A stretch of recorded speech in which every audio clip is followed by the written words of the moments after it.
सही है। तो रामाफोसा को लगा कि भाई हम आ जाते हैं इन लोगों के साथ और ड्रिल करते हैं। अगर ड्रिल नहीं करेंगे, क्योंकि अगर हम बड़ी शक्तियों के साथ नहीं रहेंगे, हम चाइना रशिया के साथ नहीं रहेंगे, तो यूएसए हमको निगल जाएगा, जैसे ही वेनेजुला के साथ हुआ। और यूएसए भी इतना ज़्यादा ताकतवर हो गया है अब, यूएसए के इरादे इतने बुलंद हो गए हैं, इसने जैसे वेनेजुला पे कैप्चर किया, कब्जा किया, तो वेनेजुला पे इसने देख लिया कि ना ही रशिया इसके साथ आया वेनेजुला के साथ, जबकि रशिया को आना चाहिए था। रशिया ने ट्रीटी भी की थी वेनेजुला के साथ कि हम कुछ भी प्रॉब्लम्स होती हम आएंगे, लेकिन नहीं आया, ना ही चाइना आया।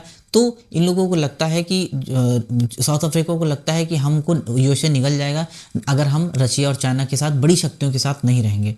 अब ये जो लोग ड्रिल कर रहे हैं, जो भी रशिया, चाइना, ईरान और साउथ अफ्रीका, ये लोग जो ड्रिल कर रहे हैं, आपने देखा होगा ये कौन कौन से कंट्री, ये सारे ब्रिक्स नेशन हैं। ब्रिक्स में जिसमें B stand for Brazil, R stand for Russia, I stand for India and C stand for China, BRIC देश थे, और S stand for South Africa.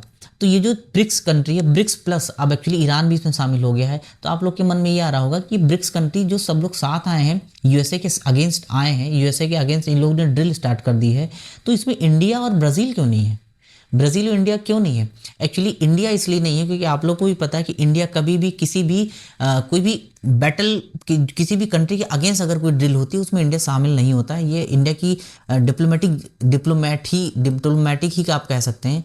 अब आने वाले समय में ये बताया जाएगा कि ये डिप्लोमेटिक जीत है इंडिया की, या इंडिया वाकई में डरा है, क्योंकि इंडिया पे भी 500% टैरिफ लगाने की बात यूएसए कह रहा है।